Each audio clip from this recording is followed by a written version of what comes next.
युवाओं की संख्या यहाँ पर बहुत बड़ी तादाद में है।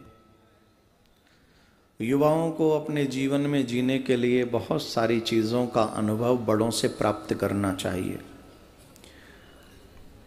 You should take experience from your seniors, your parents, और जो भी समाज में जिन्होंने अनुभव किया हो अपनी लाइफ का। आज के युग में बहुत सारी चीज़ें हम लोग सिर्फ देखकर अच्छा और बुरे का निर्णय करते हैं। कई बार ऐसा होता है कि आंखों से देखा हुआ भी सच नहीं होता। युवाओं को इसलिए बताना जरूरी है कि आपके आगे जिंदगी बहुत बड़ी है और उस जीवन को सुंदर बनाने के लिए जितना जल्दी एक्सपीरियंस बड़ों से हमें कुछ मिल जाए वो हमें जीवन जीने में मदद करता है, सहयोग करता है। परंतु कई बार ऐसा होता है कि आजकल के युवाओं को आप देखो, वो बड़ों के साथ नहीं बैठते हैं? बोलो। वो अपने मोबाइल के साथ बैठते हैं, अपने फ्रेंड्स के साथ बैठते हैं मोस्टली। मैं गारंटी से कहता हूं, आप मेरी बात से डिसएग्री नहीं हो सकते। मोस्टली युवा अपने मोबाइल और अपने फ्रेंड्स के साथ बैठता है। दादी, दादा, नानी, नाना जो हमारे सीनियर हैं उनके साथ बैठने में हमारी दिलचस्पी नहीं है। लेकिन मैं एक बात बता दूं, आपके बड़े जो आपको सिखा सकते हैं कम शब्दों में, कम समय में, वो आपका मोबाइल नहीं सिखा सकेगा, जीवन भर नहीं सिखा सकेगा। आपकी फ्रेंड्स भी तो आप ही के एज के होंगे, वो भी कितना सिखाएंगे आपको, वो जितना उनको मालूम है। लेकिन आपके बड़ों के साथ बैठने से आप समय से पहले का अनुभव कर लेते हैं। बहुत जल्दी हम निर्णय करते हैं अपने बड़ों, अपने छोटों को भी कुछ भी दृश्य देखने के बाद बहुत जल्दी हम लोग दूसरों पे दोषारोपण करना और दूसरों को बुरा कह देना या अच्छा कह देना बहुत जल्दी होता है कि नहीं? मैं आपको यही कहूंगा कि किसी को जाने बगैर आप बहुत अच्छा मत कहिए और आप किसी को जाने बगैर बहुत बुरा भी मत कहिए। जब तक आप फुली न जान लें, अच्छा और बुरा करने का डिसीजन आप बहुत जल्दी मत लीजिए। मेरा आप सबसे निवेदन है। इसके लिए मैं आपको 2 एग्जाम्पल दे रहा हूं, जीवन पर्यंत याद रखना। लिख लो, नोट कर लो, और हमारा सोशल मीडिया एबीसी वर्ल्ड से भी निवेदन है इसका वीडियो बनाकर आप तक पहुंचा दे। 2 स्टोरी मैं आपको यहां सुनाऊंगा और आप फिर उसी को ले लेना, ठीक? बहुत जरूरी है। एक वृद्ध माता पिता अपने पुत्र के साथ ट्रेन में यात्रा कर रहे थे। बेटा उनका युवा था, नियर अबाउट 24-25 ईयर्स ओल्ड, 24-25 साल का युवा बेटा उनका। वो ट्रेन की सीट पे वहां बैठा था जहां से खिड़की थी और खिड़की से वो आउटसाइड देख रहा था। ट्रेन की स्पीड अच्छी थी, वो चला जा रही थी ट्रेन बड़ी तेज स्पीड से। वो बच्चा बड़ा खुश हो रहा था। बच्चा कह रहा था, पिताजी देखो देखो, ये वृक्ष कितनी तेजी से पीछे भागे चले जा रहे हैं। पिताजी देखो, ये वृक्ष पीछे भागे जा रहे हैं। पिताजी मुस्कुरा दिए उसकी बात को सुनकर। सामने वाली सीट पे एक युवा दंपत्ति बैठे हुए थे। वो उस बच्चे की बात को सुनकर ज्यादा हैप्पी नहीं हुए, बल्कि अपसेट हुए।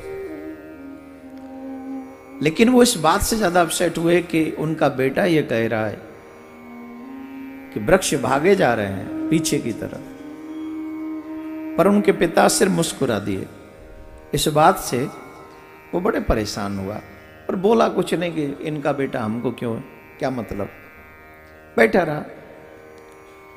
थोड़ी देर बाद उस पुत्र ने फिर कहा, पिताजी पिताजी देखो, ये बादल हमारे साथ साथ भाग रहे हैं। ये बादल हमारे साथ भाग रहे हैं। पिताजी ने फिर कुछ नहीं कहा और मुस्कुरा दिए। और जब पिताजी मुस्कुरा दिए, उस युवा दंपति जो वहां पति पत्नी सामने वाली सीट पे बैठे थे, हस्बैंड एंड वाइफ, उनसे नहीं रहा गया और उन्होंने कहा, कमाल करते हो, आपका बेटा पागल बनने की बात कर रहा है और आप मुस्कुरा देते हो। आप इसका किसी डॉक्टर से इलाज क्यों नहीं कराते? हमको लगता है ये मेंटली डिस्टर्ब है, आप इस बच्चे को किसी डॉक्टर के पास में लेके जाइए। पिताजी ने मुस्कुराते हुए कहा, डॉक्टर के पास से ही आ रहा हूं, डॉक्टर के पास से ही आ रहा हूं। आप इस बच्चे के विषय में कुछ जानते नहीं, आपने इसे पागल घोषित कर दिया। आप जानते हो, ये जो बच्चा है ये जन्मांध अंधा है, जन्मांध अंधा ये बच्चा। इसका इलाज अच्छे डॉक्टर के पास हुआ और आज पहली बार ये दुनिया देख रहा है।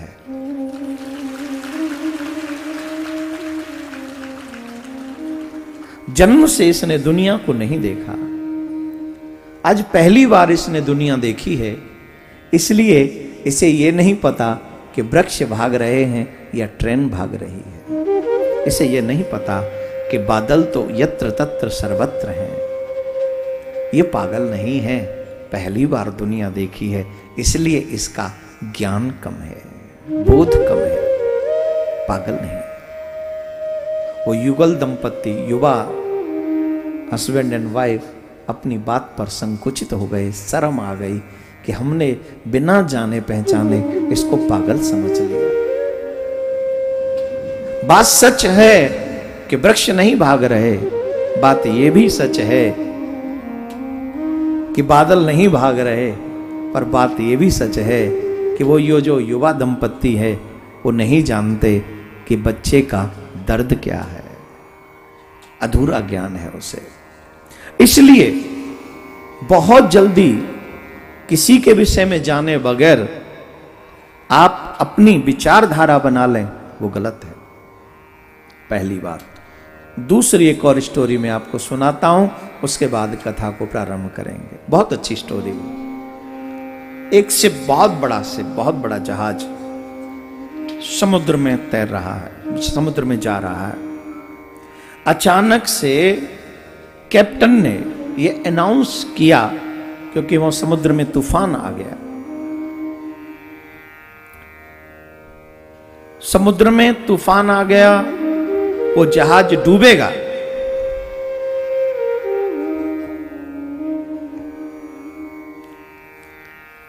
कॉलेज में प्रोफेसर ये कहानी सुना रहा है। प्रोफेसर स्टूडेंट्स के सामने क्लास में ये बात कहानी सुना रहा है। बच्चों जरा ध्यान से सुनो, मैं तुम्हें एक स्टोरी सुनाता हूं, उसका आंसर बीच में तुमको देना है। बोले जी सर। बोले समुद्र में एक बहुत बड़ा शिप, समुद्र में तूफान आया। तूफान आया तो कैप्टन ने कहा कि समुद्र में ये जहाज डूबने वाला है, जितना जल्दी हो सके बचने का प्रयास करें। और जो बहुत बड़ा शिप होता है उसी में आप ध्यान देंगे कि बोट होती, नाव होती, लाइफ बोट जिसको कहते हैं, उनको छोड़ दिया जाता है, लोग कूद कूद के उसमें चले जाते हैं तो बच जाते हैं भाग्यशाली लोग। तो वो लाइफ बोट खोल दी गई और कैप्टन ने कहा कि जितना जल्दी हो सके उसमें सवार हो जाओ। सारी नाव चली गई। उसमें एक युवा दंपति थे, युवा दंपति थे उस जहाज में।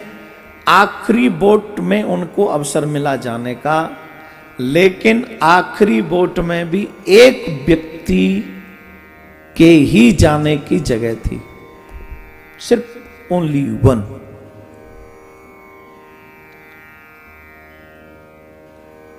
पति ने बिना विलंब किए उस नाव में जंप लगा दी और जब वो नाव जाने लगी तो पत्नी ने एक शब्द कहा जाते हुए पति से। प्रोफेसर ने पूछा, बताओ बच्चों, उस पत्नी ने क्या प्रश्न किया होगा जाते हुए, क्या शब्द कहा होगा जाते हुए पति से? क्योंकि वो जहाज पे ही है जो जहाज डूबेगा, पत्नी जहाज पे ही रह गई जो डूबेगा। जाते हुए पति से उस पत्नी ने क्या कहा, जो एक शब्द कहा, बताओ। सब बच्चों ने कहा, उसने कहा होगा तुम धोखेबाज हो,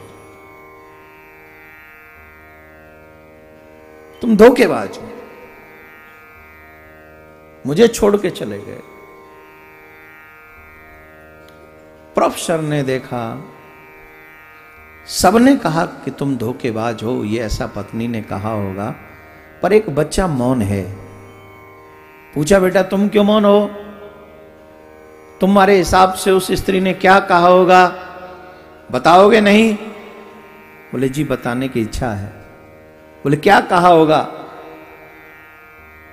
बोले उसने एक शब्द कहा होगा। क्या? बोले मेरे बच्चे का ध्यान रखना।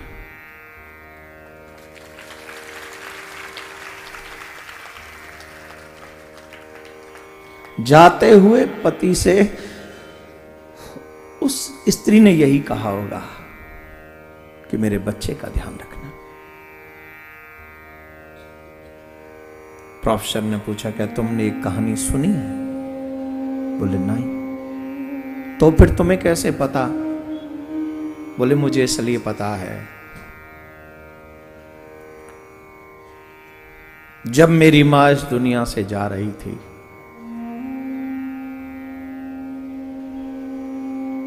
तो मेरा हाथ पकड़ के मेरे पिता के हाथ में देते हुए बोली, मेरे जाने के बाद मेरे इस बच्चे का ध्यान रखना। स्त्री के लिए औलाद से बढ़कर कुछ नहीं होता, कुछ भी नहीं। उसने यही कहा होगा।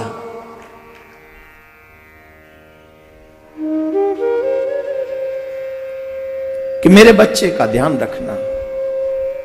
इस आंसर के बाद पूरे स्कूल की क्लास में सन्नाटा था। कईयों की आंखें नम हो गई थी, कई रो पड़े थे। जो पत्नी जहाज पे रह गई वो जहाज डूब गया और पत्नी की मृत्यु हो गई। पति आया, उनकी एक बेटी थी।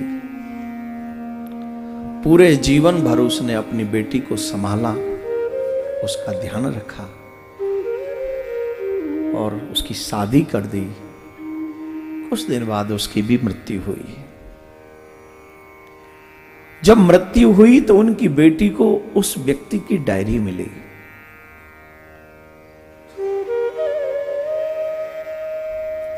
और उस डायरी में उसने सारा चैप्टर लिखा। उस डायरी में उस दिन का जिक्र भी था। पता चला कि उस स्त्री को जानलेवा बीमारी थी, जो समुद्र में जहाज में डूब गई। उसको जानलेवा बीमारी थी।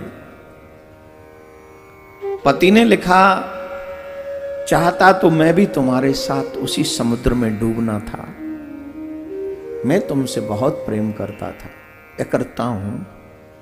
मैं भी चाहता था कि उस समुद्र में तुम्हारे साथ मैं भी डूब जाऊं, परंतु अचानक से मुझे इस बेटी का ख्याल आया, जो तुम्हारा ही रूप है, जो तुमसे ही प्राप्त है, तुमसे ही मिली है। अगर हम दोनों ही मर जाते तो इस बेटी को कौन संभालता। इसलिए इस बेटी की खातिर मैं उस नाव में कूद गया और तुम्हें अकेली छोड़कर आ गया। मुझे क्षमा करना।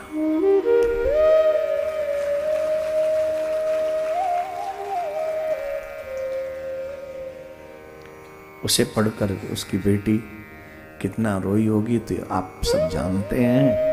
परंतु एक बात सत्य है, शुरू में ये जब दिखा कि पत्नी को छोड़कर पति नाव में कूद गया। लगा कि पति ने बुरा किया। हमारे यहाँ किसी भी वाहन में चढ़े, देवी साथ हो तो पहले स्त्री को चढ़ाते हैं, फिर बाद में खुद चढ़ते हैं। पर वो बीमार तो थी ही, उसे तो जाना था ही, लेकिन उस बेटी की खातिर उसने उस नाव में सवारी की। अब गलत यहां पति नहीं था और गलत वहां पर वो बच्चा भी नहीं था। इन दोनों स्टोरियों से एक बात पता चलती है कि शुरुआत में दिखने वाले गलत पूरी सच्चाई जानने के बाद में वही प्यारे लगते हैं। तो जल्दबाजी में लिया हुआ कोई भी निर्णय, कोई फैसला कि ये गलत है, ये सही है, आपको बाद में दुखी कर सकता है। इसलिए युवाओं से मेरा आग्रह है, सोच समझ के अपने जिंदगी के कई फैसले लिया करें।